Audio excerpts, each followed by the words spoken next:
When it comes to this movie, I think the parts are greater than the whole. But does that make it a bad movie, a good movie, a great movie? Well, I'm going to break it down when I break down the good and the bad of Quentin Tarantino's film Inglorious Basterds, part of my Throwback Thursday series.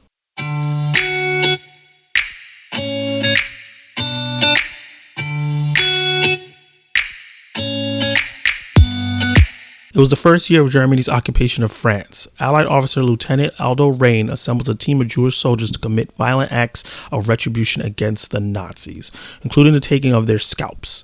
He and his men join forces with Bridget von Hammersmark, a German actress and undercover agent, to bring down the leader of the Third Reich.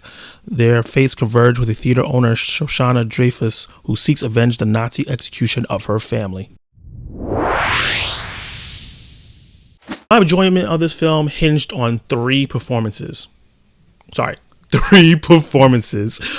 Pitt, Marie Laurent, and Christopher Waltz. Brad Pitt plays Lieutenant Aldo Raine with all the boyish charm that Brad Pitt brings to all his roles, but with a hilarious Southern accent. He had me in stitches the whole movie every time he spoke, and it's from the opening speech that he gave to this. Un vecchio amico mio, Colonnello Hans Landa della SS. Buongiorno.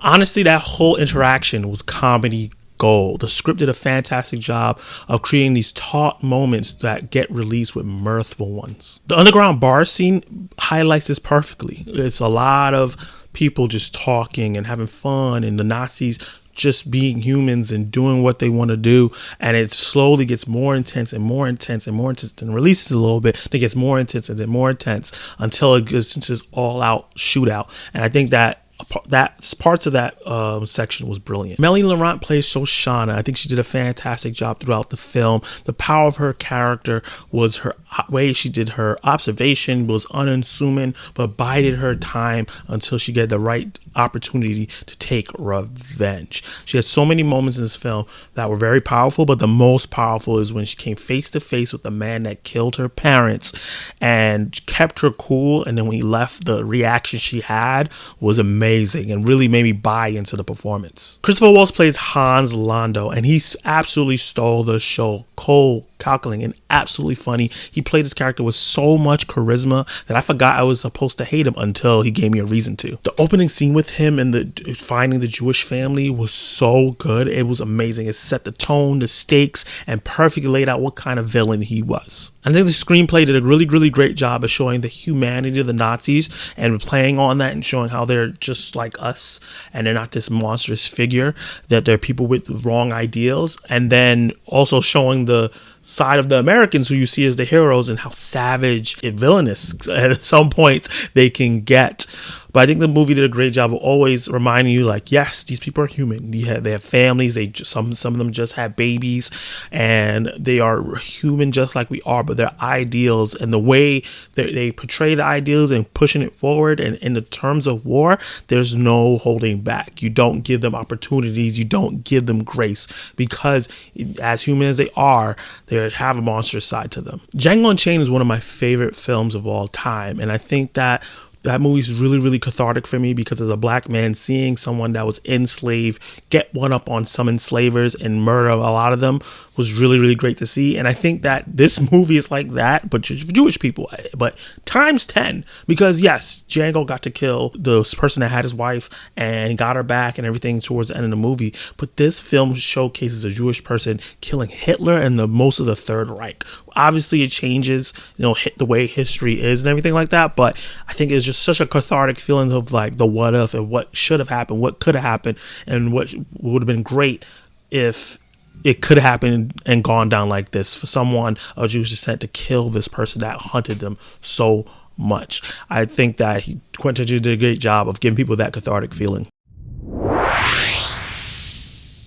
My main issue with the film is that it drags from the ending of the second act up until like the middle of the third act. My problem was many scenes was filled with information, dialogue, and blotches of moments that were irrelevant to the plot or didn't really mean anything or wasn't really funny to me or that interesting, and was really, really just boring.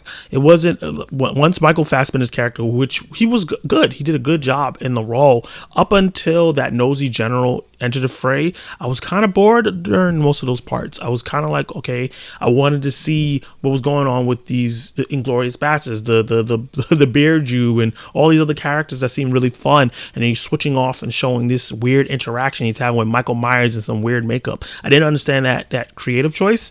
And then just, all the lollygag that they showed. Yes, I understand that they were showing that the Nazis had humanity and they're kind of like us, to just then switch it, like I said, in the good section. But it just went on for too long. And that double downs with the reintroduction of Shosanna and her relationship with Daniel Bru's character, Frederick Zoller. The way they interact with each other and started was done in a very uninspired, boring way. Just everything looked like that section of the movie was filmed afterwards and was kind of like, oh, we need to see how they met each other. That's how it felt to me when I was watching the film. And just him trying to court her and how long that took was I just was not invested into it until Christopher Waltz's character came into the picture, and then I saw how it all tied in together. And that's some of my favorite movies. I love when multiple plot points converge on each other to make an exciting finish. And I do think the third act was really exciting and really well executed, and I had a lot of fun and was just like, whoa. A lot of the times, as soon as they got into the theater to the end of the film, it was just moment after moment after moment. But the journey there wasn't super exciting. Overall, I still think this is a great film. There's parts of this film that I will remember forever. I will quote forever. I will go on YouTube and watch to the end of time, probably, because they're just so funny and so fun. But unfortunately, the movie has low rewatchability factor for me, because how we get to each of those moments, I don't really want to sit there and relive them.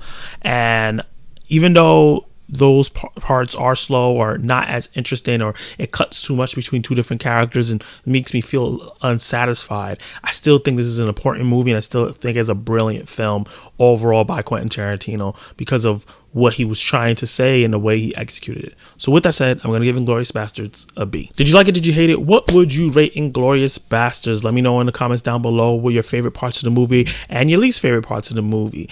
Also, subscribe to the channel and join my Throwback Thursday series, because this is a series where people get to vote on films that I've never seen before, and I give a review of them. Like the video, get this video popping, and hit that notification bell so you can be notified of my reviews, reactions, live discussions, and much more. And you can catch more of my content right now.